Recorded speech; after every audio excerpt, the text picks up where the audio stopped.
Quelques mois s'étaient écoulés. Les flocons de neige avaient fondu, laissant la place au doux réveil printanier. Le soleil éclatant, le bourdonnement des abeilles, les premiers bourgeons éclosant et les fleurs épanouies, annonçant le renouveau de la vie. C'est alors qu'Alexis entendit parler d'une annonce émanant du roi, résidant dans un château niché au cœur du bois de Brocéliande. Une ambiance de tristesse enveloppait le palais, car une malveillante sorcière avait dérobé la couronne du roi, ses précieux joyaux ainsi que tous ses trésors personnels.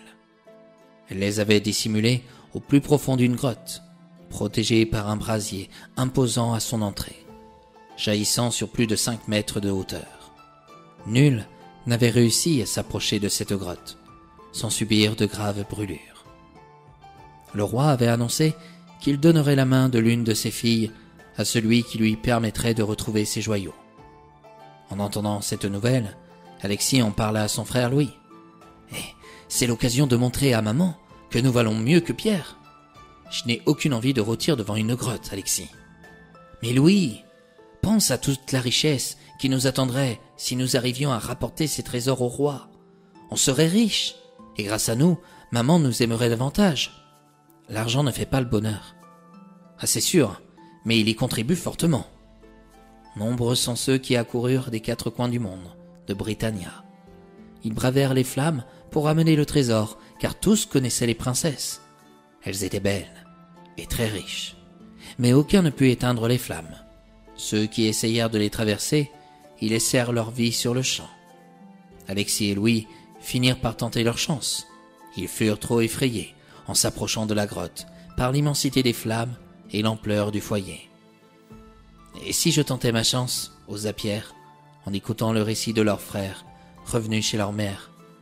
D'autres ont essayé avant toi. Et cela fait toujours sans succès, s'agaça Alexis. Ne te rends pas ridicule. Tu risques de mourir brûlé. C'est tout ce que tu vas gagner. Pierre n'écouta pas son frère. De nouveau, il enfila ses bottes et partit au petit matin, sans prévenir personne, en direction de la grotte.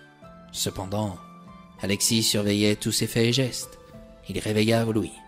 Ensemble, discrètement, ils décidèrent de le suivre. Lorsqu'il se retrouva face aux flammes, Pierre glissa un anneau à son doigt. C'était une récompense du roi du bois de Brocéliande, qu'il avait gagné en le délivrant de la tour du dragon. Selon la légende, cet anneau magique protégeait son porteur, une opportunité que Pierre devait désormais mettre à l'épreuve. Il implora l'anneau de le préserver du feu, alors qu'il traversait les flammes. Son souhait fut exaucé, et il franchit le brasier sans ressentir la moindre douleur. Voyant Pierre disparaître dans les flammes, ses frères le crurent mort et se précipitèrent pour annoncer la nouvelle à leur mère, Judith. Une fois à l'intérieur de la grotte, Pierre s'empara du sac contenant la couronne du roi et le diadème des 3 princesses. Le poids était si lourd qu'il demanda à nouveau à son anneau de le rendre plus léger, et réussit ainsi à le porter sur ses épaules sans effort. Avant de retourner chez lui, il se rendit au château et déposa le sac dans la cour, puis s'enfuit en courant. Le roi, ayant remarqué son geste, ordonna à son valet de vérifier ce que le jeune homme avait déposé, pensant qu'il s'agissait d'un plaisantin. Rapidement, il entendit son valet lui crier « Majesté! Majesté !» Il était tellement essoufflé et surpris par sa découverte qu'il manqua de trébucher dans les escaliers du palais en venant à sa hauteur. « Ce jeune homme, il vient de vous déposer votre couronne, le diadème de chacune de vos filles, vos tableaux, les plats d'or et d'argent. »« Comment ?» s'écria le roi. « Mais il faut le rattraper. J'avais promis de marier l'une de mes filles à celui qui me rendrait toute ma fortune, enlevée par cette satanée sorcière. » En remettant sa couronne sur la tête, le roi fut ému. Encore plus quand il redonna à chacune de ses filles leur diadème. Dans le même instant, Pierre rentra chez lui. Il trouva sa mère en pleurs dans la cuisine. Que s'était-il passé durant son absence ? « Pierre, oh, tu es là, mon grand !»« De quoi ? Mais comment est-ce possible ?» s'emporta Alexis. « Pouvez-vous m'expliquer ce qui se passe ici ?» lâcha Pierre. « Tes frères m'ont affirmé qu'ils t'ont vu mourir en te jetant dans les flammes de la grotte où l'on peut retrouver tous les trésors du roi. Parce qu'il me surveille? S'étonna Pierre. Non, on s'inquiétait juste pour toi, s'enquit Louis. Ces flammes n'étaient qu'une illusion. J'ai pu rapporter au roi tous ces valeureux objets. Comment? Mais tu es fou! On aurait pu s'en servir pour les revendre, s'emporta Alexis. Pour finir décapité en place publique? Oh, mon pauvre Alexis, ton avarice finira par te perdre. Pendant qu'il discutait et retrouvait ses proches, le roi du château du bois de Brocéliande envoya des serviteurs, chargés de retrouver le jeune homme ayant déposé le sac. On frappa à la porte de chaque maison, des chalets, des chaumières, des fermes, des autres palais. Enfin, on arriva dans la ferme de Judith. Le serviteur reconnut Pierre et lui ordonna de se rendre avec lui au château, dans un beau carrosse portant les armures du roi. « Je peux venir ?» osa Alexis. « Vous n'êtes pas le jeune homme au sac » rétorqua le serviteur. « Donc, non. » Dégoûté, Alexis vit son frère partir et se laisser envahir par la jalousie. Arrivé au château, le roi accueillit Pierre dans ses bras et lui déclara « Fiston, grâce à toi, ce château a retrouvé sa joie de vivre. Je t'invite à t'y reposer et te désaltérer. Ce soir, nous organiserons en ton honneur un bal, et je te laisserai choisir la main de l'une de mes filles. » En rencontrant les princesses, Pierre tomba amoureux de la plus jeune des trois, qui se nommait Gianna.